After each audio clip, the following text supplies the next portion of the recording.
पास कुछ इस तरह के सवाल आ रहे हैं कि ये जानकारी जो मैं प्रदान कर रही हूँ इसकी सत्यता का क्या प्रूफ है, ये जानकारी किस आधार पर है। तो आपके इन्हीं प्रश्नों को ध्यान पे रखते हुए मैं आज की वीडियो में आपको ये बताना चाहूँगी कि किस प्रकार डॉक्टर न्यूटन इस तरह की जानकारी की तरफ बढ़े, इस चीज़ की तरफ बढ़े। जैसा कि मैं आपको पहले बता चुकी हूँ कि डॉक्टर न्यूटन ना सिर्फ क्वालिफाइड डॉक्टर थे बल्कि वो एक बहुत विख्यात मनोचिकित्सक भी थे और इस फील्ड में कार्य करते हुए उन्हें काफ़ी लंबा अरसा हो चुका था और मेडिकल जगत में उनका काफ़ी नाम था। और वो स्वयं, चूंकि वो क्रिश्चियन धर्म से ताल्लुक़ रखने वाले व्यक्ति थे, इसलिए उनका पुनर्जन्म जैसी बातों पर विश्वास नहीं था, क्योंकि क्रिश्चियन धर्म में इस चीज़ के ऊपर विश्वास नहीं किया जाता। डॉक्टर ब्रायन वीस की तरह ही डॉक्टर न्यूटन को भी संयोगवश ही वो ये महत्वपूर्ण खोज कर बैठे कि जो सम्मोहित व्यक्ति होता है उसकी मन की आंखों के द्वारा आत्मा लोक को भी देखा जा सकता है। डॉक्टर न्यूटन भी इस आत्मा लोक को जानने की खोज अनजाने में ही कर बैठे। उनके पास एक प्रौढ़ महिला जो कि जिनके करीबी गण, जिनके जो मित्र गण थे, उनका स्वर्गवास हो चुका था, वो बहुत एकाकीपन, एकांत, बहुत अकेलापन महसूस कर रही थी। इस चीज़ के लिए वो डॉक्टर न्यूटन के पास आया करती थी। एक दिन वो प्रौढ़ महिला सम्मोहन की स्थिति में चेतना के ऐसे एक उच्चतम शिखर पर पहुंच गई, जहां पहुंचकर जब डॉक्टर न्यूटन ने उनसे पूछा कि कोई उनका ऐसे विशेष मित्रगण है, किसी विशेष मित्रगण का ऐसा समूह है जिसकी कमी उन्हें खल रही है, उनका कोई विशेष व्यक्ति जिसकी कमी उन्हें खल रही है, इस पर वो महिला अचानक से सम्मोहन की ही अवस्था में रोने लगी। और उस महिला ने ये जवाब दिया कि मैं अपने कुछ मित्रगणों से, अपने दोस्तों से मुलाकात नहीं कर पा रही हूँ और इसलिए मैं इस पृथ्वी पर अपने आप को तन्हा महसूस करती हूँ। लेकिन इस समय मैं अपने उन सभी मित्रगणों को देख पा रही हूँ। जब डॉक्टर न्यूटन ने उससे पूछा कि अभी आपके वो मित्रगण कहाँ हैं, तो उनका जवाब था, वो यही हैं, वो मेरे निवास स्थान पर हैं और मैं उन सबको देख पा रही हूँ। जब ये घटना डॉक्टर न्यूटन के साथ घटी, तब उन्हें इस बात का एहसास हुआ कि यदि ये महिला अपने स्वर्गीय प्रियजनों को अपने घर के अंदर देख पा रही हैं, तो कहीं ना कहीं उस मृत्यु के बाद की दुनिया को भी इस विधि द्वारा समझा जा सकता है। ये वो पहला स्टेप था जहां से डॉक्टर न्यूटन की ये खोज आरंभ हुई थी। अब ये चीज़ मैं इसलिए इन वीडियोस में डिटेल में मैं क्लियर करूंगी कि किस तरह से ये प्रोसेस आगे बढ़ता है।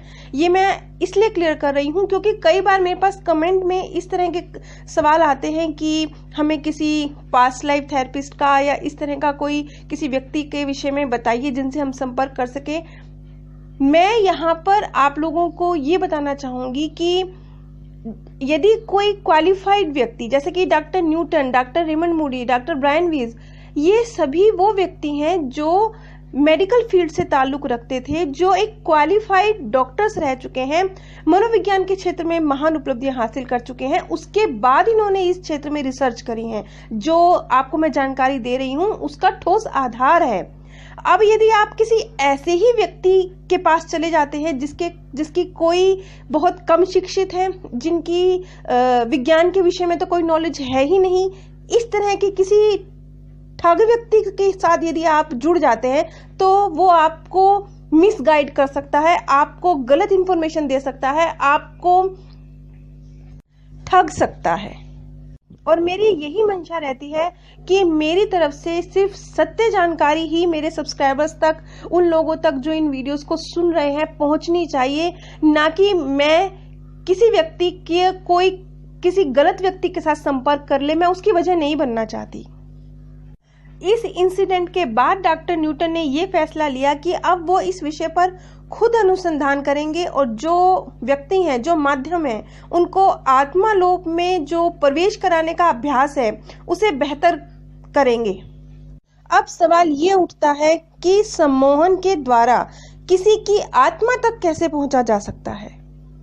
अगर बहुत साधारण वे में एक्सप्लेन किया जाए तो एक मन की इस प्रकार की कल्पना कीजिए जैसे कि वो 3 गोले हैं और हर गोला एक बड़ा गोला है, उसके अंदर एक छोटा गोला है और उसके अंदर एक छोटा गोला है। जो सबसे बाहरी परत है, सबसे बड़ा गोला है, वो हमारे चेतन मन का प्रतिनिधित्व करता है। हमारा चेतन मन मनुष्य की जो तार्किक बुद्धि है, उसकी जो विश्लेषण करने की क्षमता है, उसका स्रोत माना जाता है। यानी पहला गोला हमारे लॉजिकल माइंड का है। उसके बाद जो दूसरी परत आती है वो हमारे अवचेतन मन की है, यानी हमारे सबकॉन्शियस माइंड की परत है। और ये एक तरह से स्मृति का भंडार है, यादों का भंडार है। इसमें हम अपने वर्तमान की और अपने पुराने जीवनों की जो स्मृतियां हैं उन तक पहुंचने की कोशिश करते हैं, क्योंकि वो उसमें समाई हुई हैं। ये अवचेतन मन एक तरह से जो भी हमारी आदतें होती हैं उनको अपने अंदर स्टोर करके रखता है। ये एक ऑटोमेटिक मन है जो एक बार जब आप उसे गाइड कर देते हैं तो फिर वो ऑटोमेटिकली कार्य करता है। और तीसरा मन, तीसरा गोला, जिसे हम आंतरिक केंद्र भी कह सकते हैं, वो जिसे हम अति चेतन मानस कहते हैं, यही वो केंद्र है जो हमें ये बताता है कि हम वास्तव में बहुत उच्च शक्ति की एक अभिव्यक्ति हैं। ये जो तीसरा मन है, अति चेतन मानस जिसे हिंदी में कहा जाता है, ये ही हमारी आत्मा है। और मृत्यु के बाद के जीवन के संबंध में, आत्मलोक के संबंध में जो भी जानकारियां प्राप्त हुई हैं वो यहीं से प्राप्त हुई हैं। जब किसी व्यक्ति को सम्मोहित किया जाता है तो उसके मस्तिष्क की जो तरंगे हैं वो एक जागृत अवस्था में, बीटा वेग स्टेट जिसे कहा जाता है, वहां पर आकर धीमी पड़ जाती हैं। और उसके बाद दूसरी ध्यान अवस्था जिसे अल्फा स्टेट कहा जाता है, उसे पार करते हुए थीटा तक पहुंचती हैं। ये जो थीटा की अवस्था है ये ही सम्मोहन की अवस्था है, नींद की अवस्था नहीं है। क्योंकि जब हम सोते हैं तब हम अपनी अंतिम डेल्टा अवस्था में पहुंच जाते हैं और तब हमारे मस्तिष्क से जो संदेश है वो हमारे अवचेतन मन में आकर सपनों के माध्यम से अभिव्यक्त होते हैं। जो थीटा अवस्था है उसमें हमारा चेतन मन सुप्त अवस्था में नहीं होता, वो सोया हुआ नहीं होता। और इसीलिए जो भी हमारी यादें हैं उसके सभी मार्ग खुले होने के कारण जो किसी भी प्रकार का संदेश है उसे ग्रहण करने की और उसे भेजने की क्षमता उस समय हमें सबसे ज्यादा होती है। अब यहाँ पर एक सवाल और पैदा होता है कि क्या व्यक्ति जिसे सम्मोहित किया गया है वो इस अवस्था में झूठ भी बोल सकता है? ऐसा नहीं होता। हाँ, लेकिन इतना जरूर होता है कि कई बार जो अवचेतन मन की जो अवस्था है, जो व्यक्ति बयां कर रहा है, उसका सही अर्थ सामने वाला व्यक्ति नहीं निकाल पाता। और सबसे ज्यादा समस्या उस समय उत्पन्न होती है जब सम्मोहित व्यक्ति उस चीज को देखता है जिस पर वो यकीन नहीं करता है, जिसे वो सच नहीं मानता है। और यहाँ पर ये बात भी ध्यान रखने योग्य है कि कोई भी जो एजुकेटेड, सही तरीके से सम्मोहित करने वाले व्यक्ति होते हैं वो कभी भी कोई आदेश नहीं देते हैं। यानी आपको कुछ बताया नहीं जाता कि आप इस अवस्था से गुजर रहे हैं, अब आप ये देख रहे हैं, इस तरह के आदेश आपको नहीं दिए जाते। यानी कि झूठी स्मृतियां नहीं गढ़ी जाती। अब यहाँ पे मैं आपको डॉक्टर न्यूटन का खुद का जो एक्सपीरियंस है वो बताना चाहूंगी। उन्होंने ये कहा कि मैं जब भी किसी माध्यम की बातें सुनता हूं तो इस तरह से सुनता हूं जैसे कि मैं पहली बार सुन रहा हूं। लेकिन फिर भी अगर कोई माध्यम, कोई व्यक्ति, कोई अपनी कल्पनाओं की छवि भी प्रस्तुत कर रहा है या मृत्यु के बाद के जीवन के संबंध में जो उसकी ऑलरेडी एक मन में जो छवि है उसका वर्णन कर रहा है, तो जो उसके उत्तर होते हैं वो उत्तर जो अनेकों, लगभग 40,000 लोगों पर उन्होंने ये एक्सपेरिमेंट किया है, उनके साथ जब वो मेल नहीं खाते हैं तो ये बात स्पष्ट हो जाती है कि जो व्यक्ति बोल रहा है वो असंगत है। जबकि हकीकत तो ये है कि यदि कोई व्यक्ति आत्मालोक में कुछ देख रहा है और डॉक्टर न्यूटन ने उसकी बातों का गलत अर्थ लगा लिया है तो माध्यम उसी अवस्था में बहुत दृढ़ता के साथ डॉक्टर न्यूटन को करेक्ट भी करते थे कि आप जो सोच रहे हैं ये गलत है, मैं ये नहीं कह रहा हूं। और जैसे जैसे डॉक्टर न्यूटन का एक्सपीरियंस बढ़ता गया, उन्होंने अपने परीक्षणों से, अपनी गलतियों से जो भी सीखा, उसके बाद किसी व्यक्ति को आत्मालोक ले जाने के लिए जो एक उचित क्रम होता है, प्रश्नों का एक उचित क्रम, वो जो तरीका है उसे उन्होंने खोज निकाला। यहाँ पे मैं एक बात और स्पष्ट करना चाहूंगी कि जब कोई माध्यम आत्मालोक में होता है तो वो इस एक्सपीरियंस को बोलकर बयां ही नहीं करना चाहता है। वो सिर्फ उस एक्सपीरियंस को जीना चाहता है, वो मुंह से बोलकर कुछ नहीं बताना चाहता है। इसलिए डॉक्टर न्यूटन ने एक खास पैटर्न, जिसमें वो व्यक्ति डिस्टर्ब भी ना हो और वो अपने प्रश्नों का जवाब भी उस व्यक्ति से हासिल कर पाए, उन्होंने कहा कि एक समझ लीजिए जैसे हर दरवाजे को खोलने की एक खास चाबी होती है, तो इस अवस्था में व्यक्ति से बात करने का भी एक तरीका होता है। जैसे जैसे उनकी रिसर्च आगे जाती गई तो उन्हें ये समझ आया कि वो जो भी आत्मालोक के विषय में सवाल जवाब करते हैं, जो माध्यमों से उत्तर प्राप्त होते हैं, उनमें बहुत अद्भुत समानता होती है।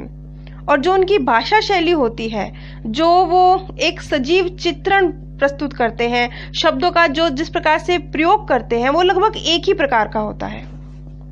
और जो फर्क उनकी बातचीत में निकल के सामने आता है, वो फर्क इसलिए होता है क्योंकि जो माध्यम है जिसे सम्मोहित किया जा रहा है, उसकी आत्मा के विकास का स्तर अलग अलग है। जैसे इस धरती पे लोग भी अलग अलग होते हैं, उसी तरह से आत्माओं की जो विकास का स्तर है वो भी अलग अलग होता है। तो जैसे व्यक्ति का स्तर अलग अलग होता है, आत्मा के विकास का स्तर अलग अलग होता है, तो वो भी आत्मा लोक को अपने जो स्तर है उसके मुताबिक देखते हैं। जो लोग शुरू से इस चैनल के साथ जुड़े हुए हैं और इन वीडियोस को सुन रहे हैं, उन्हें आत्माओं में जो अलग अलग स्तर है और अलग अलग जो वो जानकारी दे पाते हैं आत्मा लोक की, उसके विषय में पता है कि ऐसा क्यों हो पाता है।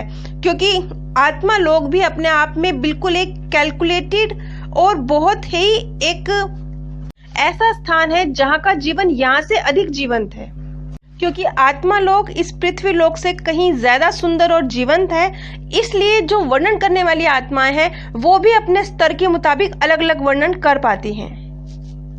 आज जो ये वीडियो मैंने बनाई है, इसके पीछे सिर्फ मैं इतना आप लोगों तक एक मैसेज पहुंचाना चाहती हूँ कि पास्ट लाइफ रिग्रेशन के नाम पर किसी ठग के संपर्क में मत आइएगा।